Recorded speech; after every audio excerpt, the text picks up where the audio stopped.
Welcome to episode 12 of We've Got Nothing. I am Francis Leach. I'm Craig Harper. And we are without Bianca Chatfield. We're chatterless. She's given us the empty chair. We're chatterless. I think was today. What is today? Today is we're filming this, recording this on a Wednesday. I think it was day one of her New life. Her foray into the world of morning breakfast You know, the radio. biggest shock about doing the first day is that you realise there has to be a second day and a third day and a fourth day and countless early mornings after that. Yeah. Do you do... When you start out, do you have a kind of a romantic notion of what it's going to be like, just being a jock in the morning? Yeah, coming at you live, and yeah, that's right, morning Melbourne. Yeah, a little bit. You feel the free stuff's just going to roll in, the Christmas ham's going to land on your desk, people are going to love you, and you get the text message, SMS 1300, I hate your fucking guts. That comes in and you go, get off the radio, you sound shit. What are you doing with your life? And you go, wow, this isn't what they promised me. Yeah, I didn't expect. Yeah. Where's the love? Where's the love? When did do you think, just on that, do you think it's easier to complain and people are more inclined to complain than they are to actually acknowledge that 100%, especially anonymously? Why is that? Why are we prone to be miserable? Well, I think these days with the... you can stand behind the electronic bushes and kind of throw fucking barbs over and, be relatively anonymous. So it's easy. I think that... And it'd be easy to stick my head into an oven, but I'm not going to do it. I know. But I think a lot of people who might think something more positively or more positive of you don't necessarily think to share that. I think people are more driven by negative stuff than positive stuff sometimes. And so... How do you change that dynamic? This is interesting because I think we're taking it from the radio studio to the wider world. I think in general, anger is the currency of our age, isn't it? It's become the way that we express ourselves. If you're angry, you get a voice at the table. I mean, you have to look at... Yeah.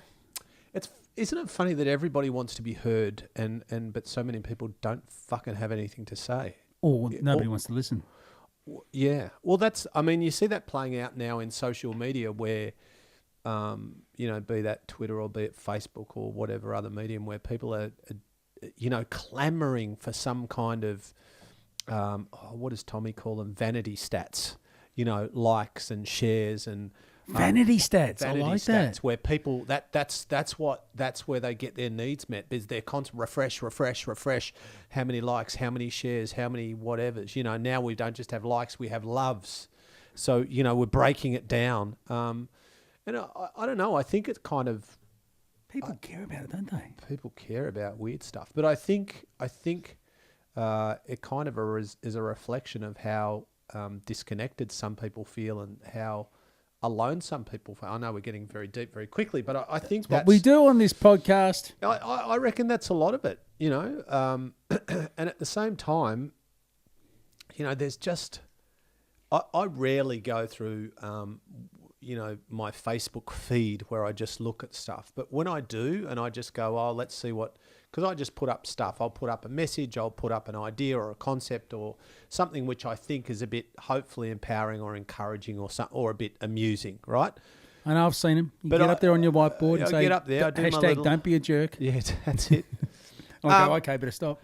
Oh, how fun. We'll talk about something else in a moment. But sometimes when I scroll through and I'm not being a hater here because I definitely don't jump on and go, what are you posting this for? But I go, I don't know, like, all right, so, yep, there's your brekkie, good. Or here's another picture that you put up of you, which is like the last 416 pictures of you with the same face and the same fucking pouty. I go, it's cool, but they're all the same.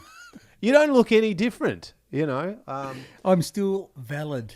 Yeah. It is funny, though. In the world. What people connect with. What is that anyway? What is that? That's my Facebook face. Melissa, what is that? What is that? People do that, You're don't 27? Why do they do that? Why do they do that? What are you doing? You don't We're know. getting old. That doesn't help on a podcast. We need words out of your mouth. I don't know what Okay. All right. Well, You're giving us nothing. sounding like old men now. That's why. Oh, grumpy. But you know what's been interesting for me is We've got grumpy old men. This today is what's going to be. yeah. Well, we don't have any yin with our yang. We've just got two 50-year-old blokes. Fixpo over here's just left us for dead. That's right. Where is she? You know that, like, I know when I put up something deep and meaningful on Facebook about, you know, that could be, I think, powerful or transformational, you know, you'll get a moderate, yeah. But if they had that one that just went like an emoji for that, just yeah, what? yeah, just, that one, yeah, just this one, like, whatever. That's right. Hands up. Maybe it was audio. Just went. Maybe you could come up with your own emoji line. That would crush people's soul. Now, some people would not be able to cope with it. Would you know the shoulder Kardashian, shrug? Yeah. Kim Kardashian has her own emoji line. Does she? Do you know what they're called? Kimojis. 100%. Yeah, and killing it because people have to buy them. I don't know, whatever. You have to buy your Kim Kardashian. I think so. Is there nothing she can't I sell? stand to be corrected, but Can't believe we ended up talking about the Kardashians. Can't believe we did. What I was going to say was, when I write something stupid on Facebook and it's got shit or fuck in it, it goes mental. Does it? Yeah. What do you mean? Well, last week I think it was, I put up a post that said, go fuck yourself? no, it said, be That yourself. would work. Be yourself. Unless you're a fuckwit, then by all means be someone else. I remember I did see that one. I went, yeah, right. And they got 25, I don't know what it's up to now, but last week it was up to 25,000 likes. Holy moly. And about, I don't know. Do you reckon the 11 swearing just put it through the roof? Well, I think it's a bit of the swearing and people resonate with it. Or the And truth. You go, well, really? That takes me 4 seconds to come up with, but when I sit down and I go deep, you know, so I wonder if I'm investing my energy or my talent wisely. But Imagine if you could also get to a space. So you got 25,000 likes. That's a currency in this day and age. Well, People want those. that's right. Imagine if you could then on-sell those likes to the needy and desperate on Facebook who are looking for validation. yeah, that's right. We're onto something here. Maybe we could. Maybe we could have a bartering or a trading system. We'll swap all you. We don't need the likes. You can have those. We'll generate them and then we'll farm them out. Like we could be like drug dealers. We could be. Is your 14-year-old into all this, or is it just us? She's a bit. See, I think Facebook is referred to as dad book these days. It's a bit old. It's a bit naff. Yeah, it's a bit like scrapbooking. For, you know, we've been cutting things out and sticking it in a book. Here we are on holidays. The kids are Snapchatting and Instagramming and just whizzing it about, and I don't know whatever other bloody format she's on. She loves Instagram. Which is the one that, Melissa, is it the one, the 15-second one? Is that Snapchat? Yeah. Last night. Send it, am forget I going it. to get in trouble for this?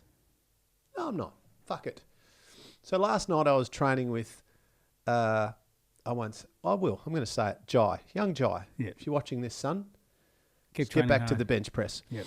Anyway, so, I could get him in trouble. Fuck, I don't care. Anyway, so he has a lady friend who's sending him messages at the gym. Snappies. Lady friend. Yeah. But I didn't know this. So, should I not go down this road, Melissa? I should. Just, you're the adjudicator, yes or no? So we're blaming you. Keep All going. right. So Jai's pushing Jai's out. Jai's 21, Yeah. hung like a circus pony, fucking muscles on muscles, you know, jacked, testosterone dripping off his eyelids, Yeah. and not averse to the ladies. And he's getting Snapchat Central. He's getting Snapchat sent, and he shows me, you know, I'm like, what is that? Is that like Instagram? Well, kind of, but the pictures only last for 15 seconds. I go, what do you mean? He goes, well, they come up, then they disappear. What's the point? You know? So anyway, a ding or a whatever. So once you open it, and so he goes, here, come over and have a look at this. So he gets a ding or whatever happens. Something's arrived at fucking Snapchat Central. And he goes, here, have a look. And he goes, opens it. There's a girl. And I mean a girl, I don't know, 20 max. Just breasts out. Just going to him. Hello. And disappear. Yeah. I'm like, what? What? He goes, yep. I go, what?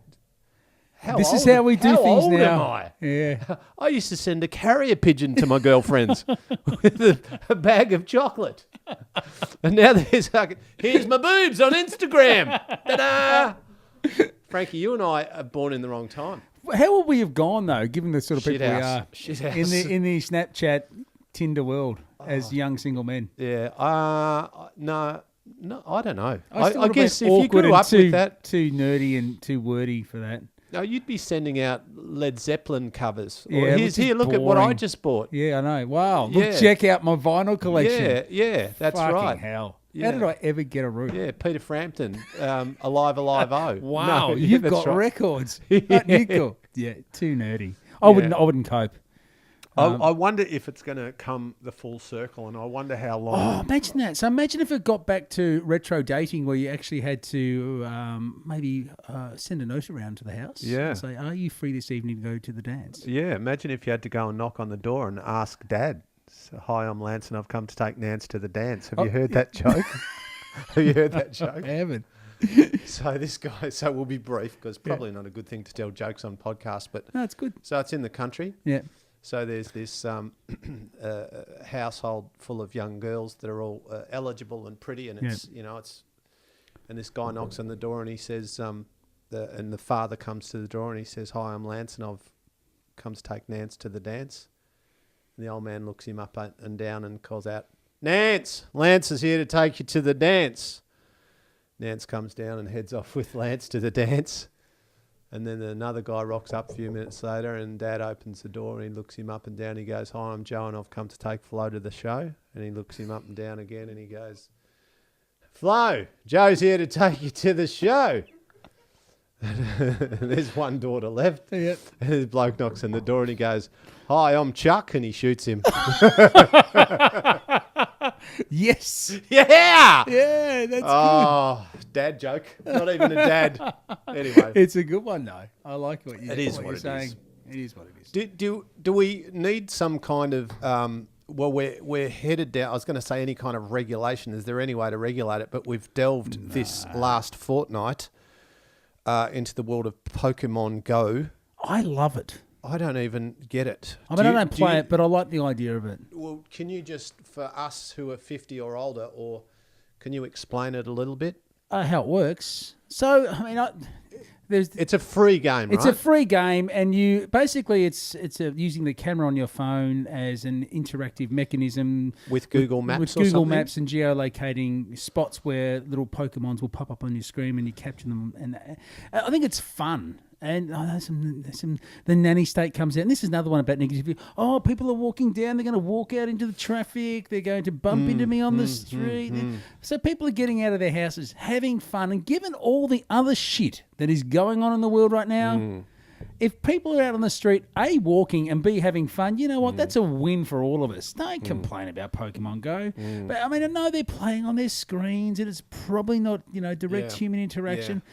But, fun is a rare commodity. I never know where you're going to go, because you could have gone the opposite way with that and gone, really, is that what we need? That bullshit where we're looking at our phones? Can we not fucking kick a footy? Well, you can do that too. I mean, but I like it. It's kind of cute, and people do actually go and walk around the street, and it's like a treasure hunt, really, with your phone and your Pokemon. And so, let's cut the kids some slack here. I think it's good, though. I think that, I mean, technology is really, rather than it being this thing where we're all blown away by technology, it's really becoming, especially for, anyone between 2 and 20, it's just really, they've never been without it. Yes. They've never been without it. And they're called digital natives. I like that. Digital natives. So people who is that a thing? Or did you make that up? No. There's a sort of term in the I like that. the tech world where people grow up literally in concert with the technology. So they're absolutely in tune with it. For them, it's as natural as walking. And therefore they're much easier and more open to adapting to new technologies. Now, the balance to be struck there is that they don't let the technology determine every aspect of their life. And there is, the doomsday scenario of the singularity. Do you know what the singularity is? No, go. So the singularity is this idea that we keep developing technologies at a sophisticated level that human intelligence is matched and then surpassed by self-generating technologies that become smarter than us. And that's the sort of like... that's the that's the sort of doomsday or apocalyptic vision of intelligent life or intelligent technologies. So you could look at it both ways. But I like the fact that you can. One of the things I saw the other day, which was Catalyst on ABC, was the use of technologies with orangutans, and they were using them, and that was a great episode you can watch on ABC. Yeah, but also to playing with them, using light shows and whatnot to actually try to communicate with orangutans and have an interaction with orangutans and playing games with generated light images, which you could touch and play with, would generate a light on the other side, and the orangutan would touch the same colour at the same time as you, and there'd be like a line that would light up between the two of you. So it was a really playful way of using the technology to engage the animal, but also to give the animal an experience of the other. Little things like that you just, they're just beautiful, kind of cute. Is there a point when the advancement and the increased capacity for everything tech isn't an advantage? Yeah, I think so, because what it does probably do, if you allow it to, is rob you of solitude. That's when, that you cannot live without it, or that you cannot. You're talking about those people who have to have their on every 10 minutes because they're not in the world, they're not breathing unless they're on Facebook. The idea of solitude or a moment alone for some people is terrifying, which is kind of sad. So, if we surround ourselves with technology, we have to be present in that space all the time, and we have to know that we're being validated all the time. Then I think that's the danger of it, is if you cannot separate yourself from your dependence on being present in the digital realm or that shared space with people in the entire time. I worry a little bit about our ability to communicate just face to face and, have a meaningful conversation and be able to interact, and just all the general sociological stuff around being a human and going, okay, so you're 14 years old, let's have a conversation, and can you stop looking at that thing? Can you turn that thing off, and can you look at me in the face and use your words? Or even being silent and together. Yeah. Like just sharing time with people and just being comfortable in other people's company without having to needing to interact constantly. So there's definitely a balance to be struck, and it's not easy. And I think the pressure on younger people now to find a sense of themselves without being totally in the digital realm is really difficult. I mean, I've got a young daughter who's navigating that world at the moment. Thankfully, she loves to disappear into books, so she loves reading, and that's her alone time. But I know she also loves to talk on Instagram and Snapchat with her friends. So, there's a balance to be struck, but there's no getting away from it unless you want to be an Amish person and start building your barn out the back and getting the horse and cart out, which is a valid choice. Not one I would make myself. I reckon all the Amish people are quietly sneaking around when no one's looking, getting out Pokemon Go. Sorting through the local haystacks and underneath the carriages and horses. Looking for little Pokemon. I've watched a couple of things on Amish people. I don't think it would be the worst way to live. I don't know that it would be my ideal life, but... do you know about the concept of Rumspringa in the Amish community? No. So Rumspringa is the idea that as young teenagers, they get to a certain age and they're sent away from their communities for 18 months to 2 years. Yes, to go to another culture. Well, to go out into the world, to go out into and then the secular world. If they're going to come back for good or go for good. Yeah, and I forget the name of a documentary. There's a great... I saw that. And and they go nuts. They go shit bat crazy, drugs, sex, have a great time. Yeah. Some of them get really messed up. Yeah. Some of them find it really difficult. Some of them... It's just kind of silly concept in a way. 90% of them come back. Yeah. Which I find amazing. But I guess they figure the idea is that you will go out and experience a secular world and all that it has to offer. Yeah. And if you make the choice to come back, you will make a meaningful contribution to the community. I think it's a very brave. It's an amazing concept. We'll set you free. You're on your own terms. Do whatever it is that you got to do, and if you feel that the path leads you back here, then we know that you're here for the right reasons, and welcome home. Well, I think, well, they have an amazing work culture. Like they do a lot of crafty stuff, but I like the notion of community and family and conversation, and I don't know, this is ironic coming from me, but just that building something either metaphorically or literally, and I think that when all that stuff that kind of bonds them and connects them, when they get thrown into 2016 mayhem out in the electronic jungle, I just think that's such a clash from everything that they've been through and everything, their version of reality, that it kind of, it's like, when you start eating lollies, it's awesome until you've had 5 pounds of them. And then you go, now I feel sick, Yeah, I wonder. I wonder how many would get out of that lifestyle and integrate into modern society happily. Yeah, not many, I don't think. I wouldn't think so. The majority of them return back to their communities. Have you ever been when you were growing up? Were you religious? Were you raised in a religious Catholic family? Yeah. Yes. Did you go to church? Yes, I did. Did you have a God awareness or God curiosity, or did you think it was all bullshit? No, I think that my experience in the Catholic Church taught me very quickly that it wasn't for me, and I think. What about that? The number of things. There were a number of things with my family and our relationship with our local Catholic priest which weren't great in relation to family matters that I look back on now and it makes me quite angry.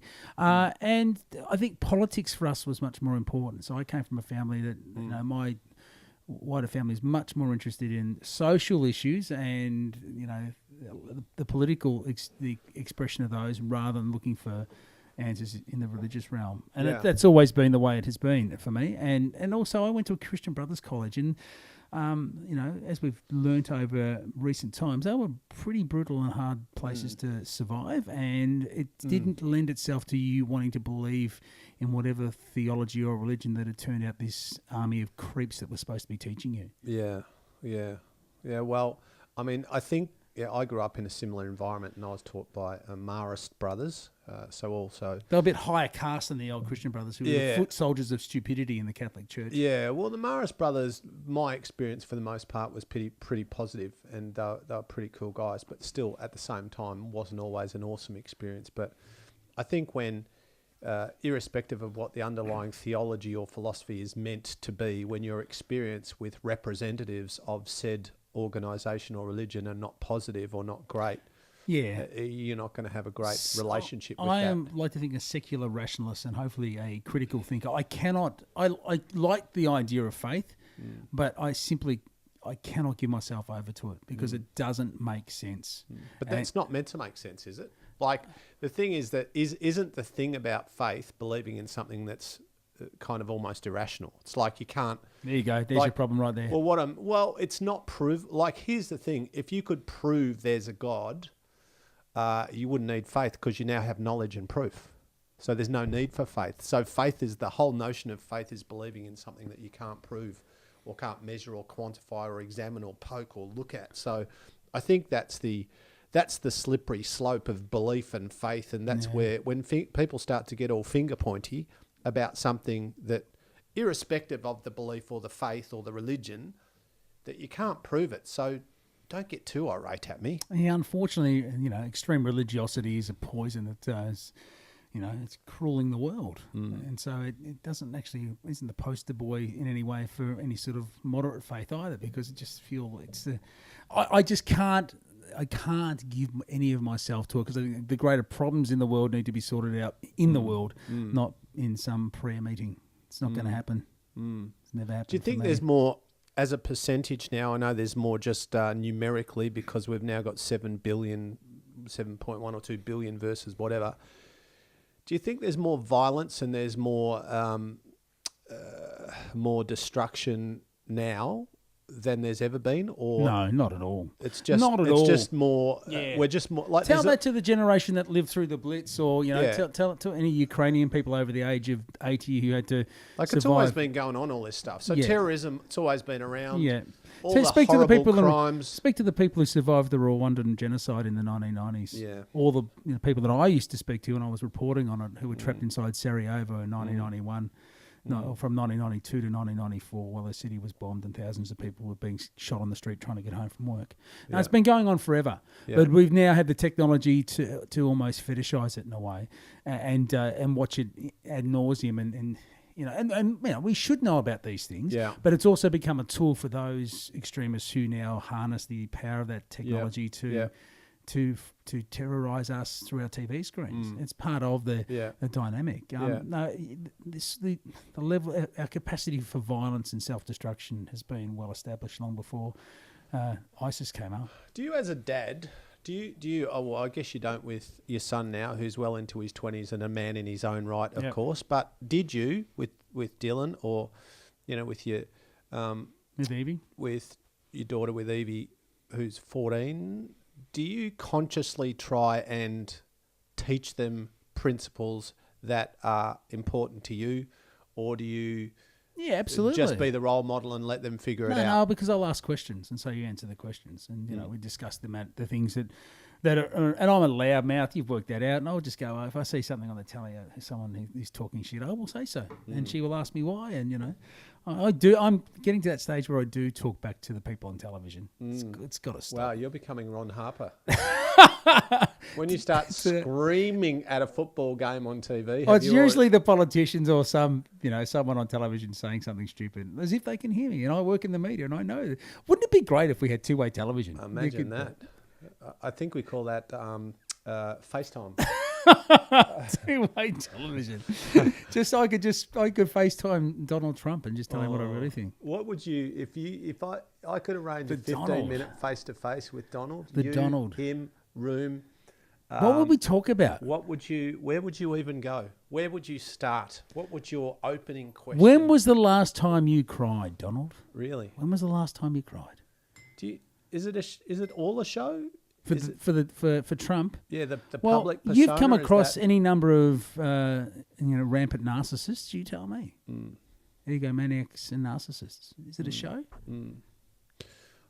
I don't know. Did you see his entrance at the Republican National Convention with No, the dry ice and the backlit silhouette? And really? Yeah. Was there a bit of Tony Robbins going on? It was a bit that and a bit The Apprentice, Really? Really? But, and narcissism writ large, just the sense of, self-importance and insecurity, knowing deep down that he's a fraud. To me, and I'm not a political animal like you, I'm just an observer of human behaviour, but he seems to me and I'm sure he's got strengths, but he just seems to be really unaware of how he comes across. Or maybe he's totally aware. I think he's totally aware and knows he's pitching to a certain audience. Right. Yeah. Because if I know 100 people, if I go and ask 100 people that I know, not trying to sway them, just positive or negative, Donald Trump, 98% of the people that I know are going to go, nah. Yeah. He's going into this election with the highest disapproval ratings of any candidate in living history. So, the highest negatives. Yeah. But he appeals to a certain section of the community. And we're seeing this across the UK with the Brexit vote, and we saw it in our recent election. People who feel so disenfranchised with established politics and the way things have always done that their sense of injustice is fueled by his angry populism. So they, it's not a rational thing. They like what they hear from him because he reflects back to them their own disappointment and anger at the world, and he feeds off that. So, he is what he is. But it's a scary thing to see that sort of rampant narcissism being rewarded. You said to me 2 months ago when we had this conversation that he's no chance. Is he a chance yet? Oh, look, I don't think so. I still don't think he can win the election. He would need every white male in the United States to go out and vote for him because his negatives across all the other demographics are so high. Well, yeah. But Muslims out, Hispanics out, women out. They had a poll the other day in Ohio, I think it was, which showed that he had, in terms of the African-American vote, he had less than 5% of people who would be interested in voting for him. Right. Yeah. So that's the sort of thing he's up against. Look, if who knows how it swings? There might be that sense of underlying, discontentment with some people who just go, "Fuck it, I'm going to vote for Trump," because this whole house of cards needs to come down. But I'd still like to think that as they say in politics, that the centre will hold and sensible people will go. Not that Hillary Clinton is the answer to everyone's problems in the United States, but the calamity that would be a Donald J. Trump presidency and all that comes with it is something that needs to be actively avoided. Not just not voting is going to be a solution, but you have to actually vote against it because of what he said in the past about any number of issues and any number of different peoples. Because you don't need to vote in the States, do you? No, it's not I've compulsory. been to those meetings. I remember going to a meeting at the Democratic National Convention in 2008 in Denver when Obama was given the nomination. I was at that I remember convention. how excited you were. Oh, it was then. a great experience. And one of the meetings I went to was about with the California delegation about getting the vote out and all the resources spent on identifying registered Democratic voters, their age, their profile, their health, street to street. Yeah. Craig, your mum's a registered Democrat, but she's immobile. So, Melissa, on election day, will you vouch to come and pick up Mrs. Harper and make sure she gets to the polling booth and deliver her home, street by street, to make sure those votes got out? And the amount of money and resources required to do that was enormous. Yeah, just to get... It's unbelievable. Why is it not compulsory? Or has it just never been compulsory? It's never been compulsory. Australia, Ireland, and maybe one other country in the world, I'm trying to think where it is, where it's compulsory voting. It's not compulsory voting, that's all. It's compulsory to pick up your ballot paper. If you want to draw a giant dick on your ballot paper and say, go, Argo, fuck yourself. Yeah. But you got to turn up, you got to tick your name You get off. a $20 fine if you don't, but, And I don't think that that's unreasonable. You'll have some people who say that, under the democratic liberal principles, we shouldn't have to. My argument to that is, well, you know what? If you want to enjoy the freedoms of a civil society, live without fear and, for the most part, in a well-run community with policing and healthcare, if your one civic responsibility every couple of years is to go down and pick up a ballot paper and make a paper hat out of it, can you do it for us? Yeah. Participate. Yeah. Or don't. But don't tell me it's too much to have to go and pick up your ballot paper. How many countries have you been to, give or take? Give or take. Oh, I don't know. I haven't really done a 20 checklist. Oh, at least, yeah. Is this, we always go, it's the greatest country in the world, but that's because we live here. Is it one of the best countries in the world? Pretty good. Feel like a comfortable life. It's pretty good. I think that too. Yeah. I sometimes I think when people are bitching about Australia, I go, am I missing something? So I go, I've been to a few countries. It's by far, this is the best country I've been to. Yeah. I like America, and I wouldn't mind living there for a while. But plenty of problems that we don't have to deal with. But I wouldn't want to swap. No. No. Been to, lots of places, but I just go, I don't know. I don't know why, and I think some people have the opposite, but I was kind of born with a sense of gratitude. And like, this sounds funny. I was saying this morning, I was doing some work at Dayhab, where I work with my boys and girls who are battling addiction. And we're talking about gratitude and stuff. And I just, sometimes I turn on the tap and I go, how good is it that I can turn on a tap and cold water comes out? I don't know why I think that, but I literally think that when I've never had anything but that. Or I walk up the stairs upstairs to my office and I go, how good is it that my legs work and that I can walk upstairs and around the staircase? It's just, we seem to almost obsess about the very, very, very small things that might be perceived as being negative. And just... I don't know. Is that an Australian mindset, or is that why are we perceived as having a chip on our shoulder or being tall poppy? Like, why are we negative? Why do we tear people down? Why don't we say, hey, fucking, you're awesome, well done? Because we're not perfect. But that's a podcast for another time. I think. Why is the Australian psyche that way? I think. It comes from a long history of not wanting anyone to be above their station. I call it garrison culture. I think part of our culture is still stuck in the convict era. That we're all one and the same, and that anyone who thinks that they're above their station gets pulled down. We never really had a class system the way that the Brits do because of that. And it's both a good and bad thing. Egalitarianism is valued as a virtue in Australia, but the other side of that is that anyone who wants to be, dream big or think louder than others often cops it for that. But we are lucky. Just generally, sometimes people focus on what they want rather than what they have. Isn't that it? I think so. I remember reading an article from... Not what they need. Do you remember a guy called Dave Nielsen? Yes. He was a baseballer? I do indeed, absolutely. Great baseball player. He was probably one of the first Australians to make it big. Major League Baseball, absolutely. In American sports. Baseball specifically, but really in the 80s. And I remember an interview with him, and it was the first time I had this real moment, and he was on, back then was hysterical money. It was millions. Yeah. It wasn't 50 million, but it was probably 8 million or something, which was like 50 million. And he was being interviewed, and they said, what's the difference between, the way Australians see you, or, your success in America? And he said, in America, they want to learn from you and they want to be inspired by you. But over here, people want to tear me down. And I went, oh, wow. He said, people are inspired by your success.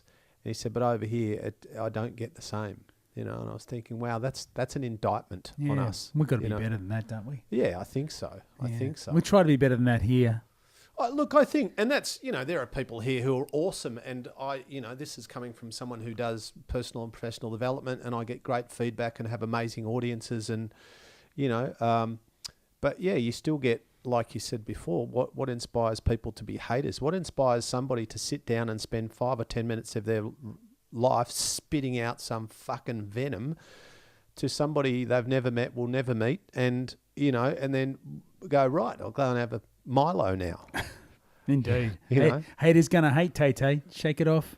Yeah, exactly. I don't know. And on that note, I think it's time to round it up. I think it is, my friend. It's been a good D&M with you, Craig. Deep and meaningful, mate. It has indeed. And I think the big girl, and by big I mean tall, will be back next week, Bianca Chatfield. We missed her.